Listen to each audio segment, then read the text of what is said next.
Hello दोस्तों, कैसे हैं आप लोग। आज हम लोग कक्षा 5 वाटिका कार्यपुस्तिका के पाठ 2 पंच परमेश्वर के प्रश्नों को हल करेंगे। इसमें पहला प्रश्न है कि रिक्त स्थानों की पूर्ति कीजिए। तो इसमें कुछ लाइनें दी हुई हैं, उसमें कुछ जगह छूटे हुए हैं, उनको पूरा करना है। जैसे पहले लाइन है जुम्मन शेख और अलगू चौधरी, तो इसमें भरना है में गाढ़ी मित्रता थी। उसके बाद दूसरा लाइन है जब तक दानपत्र की, तो इसमें भरना है रजिस्ट्री नहीं हुई। उसके बाद तीसरी लाइन है सरपंच किसे बनाया जाए, तो इसमें भरा जाएगा इस प्रश्न पर जुम्मन शेख और खाला जान में कुछ कहा सुनी हो गई। उसके बाद चौथा लाइन है अलगू चौधरी, तो इसमें भरा जाएगा बैलों की जोड़ी मोल लाए थे। उसके बाद चौथा लाइन आखिरी लाइन है जुम्मन का नाम, तो है उसमें बीच में भरा जाएगा सुनते ही अलगू का कलेजा धक धक, और बाद में लिखा हुआ है करने लगा। उसके बाद दूसरा प्रश्न है कि नीचे दिए गए शब्दों के अर्थ सरल भाषा में लिखिए। तो यहाँ पर शब्दों के क्या लिखने हैं, अर्थ लिखने हैं। जैसे जिरा का अर्थ होता है बहस, ऐसे ही गाढ़ी का अर्थ क्या होता है, गहरी। आठों पहर मतलब हर समय हरदम। दैव योग का मतलब क्या होता है, अर्थ क्या होता है, ईश्वर की इच्छा। विनती का अर्थ क्या होता है, प्रार्थना या प्रार्थना। उसके बाद जायदाद, जायदाद होता है धन धन दौलत या संपत्ति। बेसहारा का क्या अर्थ होता है, जिसका कोई सहारा ना हो। उसके बाद अगला प्रश्न देखते हैं। तीसरा प्रश्न है अनुच्छेद पढ़कर प्रश्नों के उत्तर लिखिए। इसमें कोई एक अनुच्छेद दिया हुआ है। अलगू चौधरी ने जुम्मन से जिरा शुरू की। जुम्मन चकित थे कि अलगू को हो क्या गया है, अभी तो ये मेरे साथ बैठे थे, अब इतने प्रश्न मुझसे क्यों पूछते हो। जुम्मन ये अब सोच ही रहे थे कि अलगू ने फैसला सुनाया। जुम्मन शेख, पंचों ने इस मामले पर विचार किया। उन्हें ये उचित मालूम होता है कि खाला जान को माहवार खर्च दिया जाए। बस यही हमारा फैसला है। अगर खर्च देना मंजूर ना हो तो रजिस्ट्री रद्द समझी जाए। तो इसमें पहला प्रश्न दिया गया है किसने जुम्मन से जिरा शुरू की, तो इसका उत्तर होगा अलगू चौधरी ने जुम्मन से जिरा शुरू की। दूसरा प्रश्न है जुम्मन क्यों चकित था, तो लिखा है उत्तर होगा इसका जुम्मन चकित थे कि अलगू को हो क्या गया है, अभी तो ये मेरे साथ बैठे थे, अब इतने प्रश्न क्यों पूछते हैं। तीसरा प्रश्न है अलगू ने क्या फैसला सुनाया, तो इसका उत्तर है अलगू ने फैसला सुनाया कि खाला जान को माहवार खर्च दिया जाए। अगर खर्च देना मंजूर ना हो तो रजिस्ट्री रद्द समझी जाए। उसके बाद चौथा प्रश्न दिया हुआ है मुहावरे का अर्थ लिखते हुए अपने वाक्यों में प्रयोग कीजिए। तो इसके मुहावरे के अर्थ लिखने हैं। जैसे मुहर लग जाना पक्का हो जाना। सिर माथे चढ़ाना, इसका अर्थ होता है खुशी से स्वीकार करना। आठों पहर खटकना का अर्थ होगा अच्छा ना लगना। और कलेजा धक धक करना का अर्थ क्या होगा, अधिक घबरा जाना। उसके बाद है फूले ना समाना, बहुत खुश होना। उसके बाद अगला प्रश्न देखते हैं। प्रश्न 5 है सही कथन के आगे सही का निशान तथा गलत कथन के आगे गलत का निशान लगाइए। तो पहला है जुम्मन शेख और अलगू चौधरी में गाढ़ी मित्रता थी, ये सही है। जुम्मन शेख ने सरपंच बनकर समझू साहू से बदला लिया, ये गलत है। तीसरा है बैल की मृत्यु केवल इस कारण हुई कि उससे कठिन परिश्रम लिया गया और उसके दाने चारे का प्रबंध नहीं किया गया, ये सही है। चौथा है जुम्मन शेख ने अपने मित्र अलगू चौधरी के विरुद्ध फैसला सुनाया, यह गलत है। सरपंच का स्थान ग्रहण करने वाला व्यक्ति निष्पक्ष होकर न्याय करता है, ये सही है।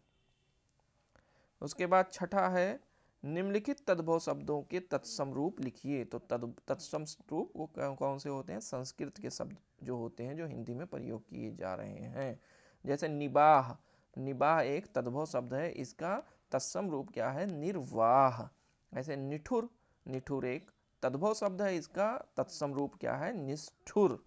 पहर का तत्सम रूप परहर, घर का गृह। और भगत का क्या होता है, भक्त। ठीक। उसके बाद सातवां प्रश्न है नीचे दिए गए अनुस्वार और अनुनासिक शब्दों की पहचान करके उनके आगे लिखिए। तो अनुसार और अनुनासिक शब्द पहले ही बताए हैं। अनुस्वार जिसमें बिंदु लगा हो, है ना, वो अनुस्वार होते हैं शब्द, और जिसमें चांद की बिंदी लगी हो वो अनुनासिक होते हैं। तो जैसे परंतु में बिंदी लगा हुआ है, ये क्या है, अनुस्वार।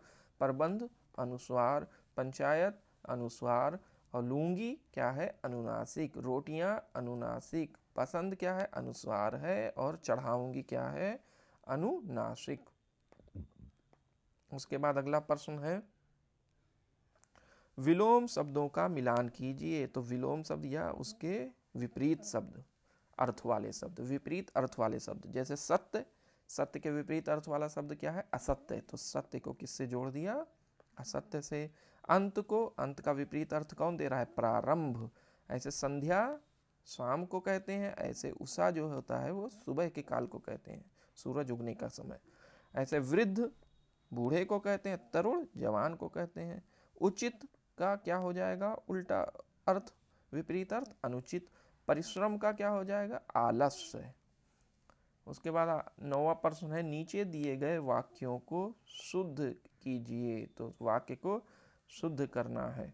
जैसे इसमें लिखा हुआ, जुम्मन शेख और अलगू चौधरी में मित्रता गाढ़ी थी। तो इसका सही रूप क्या हो जाएगा? सही वाक्य, शुद्ध वाक्य, जुम्मन शेख और अलगू चौधरी में गाढ़ी मित्रता थी। यहाँ पे लगेगा गाढ़ी मित्रता। उसके बाद दूसरा है खा, पंचों ने विचार इस मामले पर किया। तो इसका सही रूप क्या हो जाएगा? शुद्ध वाक्य, पंचों ने इस मामले पर विचार किया। उसके बाद है ग, पंचों ने दोनों से जवाब सवाल शुरू किए। तो इसका सही रूप होगा, पंचों ने दोनों से सवाल जवाब शुरू किए। पंचों ने दोनों से सवाल जवाब शुरू किए। उसके बाद घा है, पंचों ने तुम्हारे मामले पर विचार अच्छी तरह किया। तो इसका सही रूप होगा, पंचों ने तुम्हारे मामले पर अच्छी तरह विचार किया। और आखिर का है, उचित है कि समझू के लिए बैल का पूरा दाम दें। तो इसका सही रूप होगा, समझू के लिए उचित है कि बैल का पूरा दाम दें। उसके बाद 10वां प्रश्न है, नीचे लिखे शब्दों के तुकांत शब्द लिखिए। तो तुकांत शब्द जिनके आखिरी के अक्षर, आखिरी का वर्ण या अक्षर समान हो और उनका तुक बनते हो, वो और शब्दों में तुक बन रहे हो, तो तुकांत शब्द कहलाते हैं। जैसे दाम का काम, लिपट का क्या होगा? चिपट, पहर का नहर, ताक का झांक, लगाया का भगाया, गिरा का फिरा, राजी का पाजी, विनती का गिनती। उसके बाद 11वां प्रश्न है, नीचे दिए गए शब्दों के पुल्लिंग शब्द लिखने हैं। जैसे बूढ़ी का क्या होता है? बूढ़ा। ऐसे ही लगी का पुल्लिंग शब्द क्या होगा? लगा। गई, गया। उठी, उठा। मिली, मिला। ये सारे शब्द किसके लिए प्रयोग होते हैं? स्त्रीलिंग के लिए, और ये सब पुल्लिंग के लिए। ठीक है। उसके बाद 12वां प्रश्न है, अपने मित्र के बारे में लिखिए। तो ये आप लोग स्वयं करेंगे अपने मित्र के बारे में, कि मेरे मित्र का नाम ये है, उसे ये खेल पसंद है, वो इस क्लास में पढ़ता है, वो यहाँ पर रहता है। तो इतने सारे लाइनें पूरी हो जाएंगी इतने में।